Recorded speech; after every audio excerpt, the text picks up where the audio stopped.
After Idalia, another day of cleaning up along the Big Bend of the Gulf Coast, where people are setting out now to try to rebuild their lives. Moody's Analytics estimates the hurricane left behind up to $20 billion in damage. Families in the hardest hit communities are staying in shelters or with loved ones, waiting for aid from insurance companies or from FEMA. News4JAX reporter Vic Micolucci was on the Gulf Coast before, during, and after the storm. He shows us the long road ahead. It took away our stairs, our laundry room, our air conditioner, all the ductwork. Jim and Sally Johnson show us their home in Horseshoe Beach. It's across the street from the Gulf. How high were the waves? The bottom of the floor here is a little wet, so it was up to the bottom of the house. Wow. You could see, yeah. Well, that 10 was 9.5 feet. They're thankful it's still standing after a brutal beating from Hurricane Idalia on Wednesday morning. Was it the right call to evacuate? Oh, absolutely. Absolutely. You know, anybody that stayed was crazy.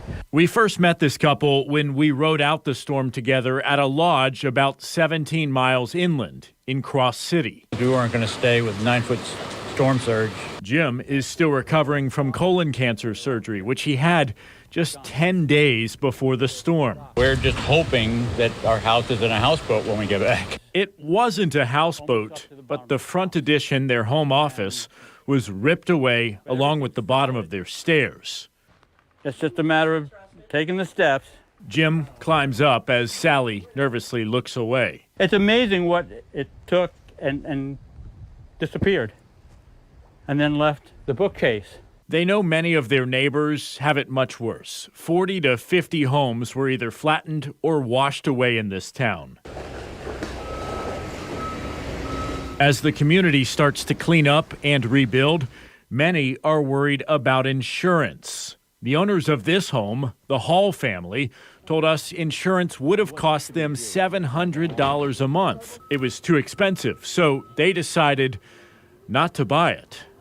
Trying to figure out if we're going to clean it up, and most people after the last storm just poured a foundation out here and had a travel trailer, you know, a separate tank, so you could pull it out of here when it came. Half a mile down the road, the Johnsons do have insurance. They're hoping their policy pays for the repairs.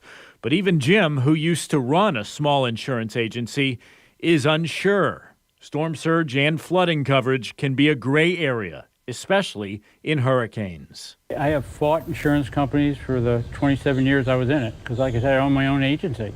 Yeah. And I watched some of them cover stuff, and then I've watched some fight it to the death.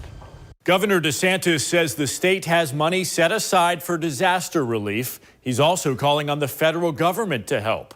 We know President Biden is scheduled to visit the area this weekend. That could bring more relief once he sees the damage firsthand. I'm Vic Micolucci, Channel 4, the local station.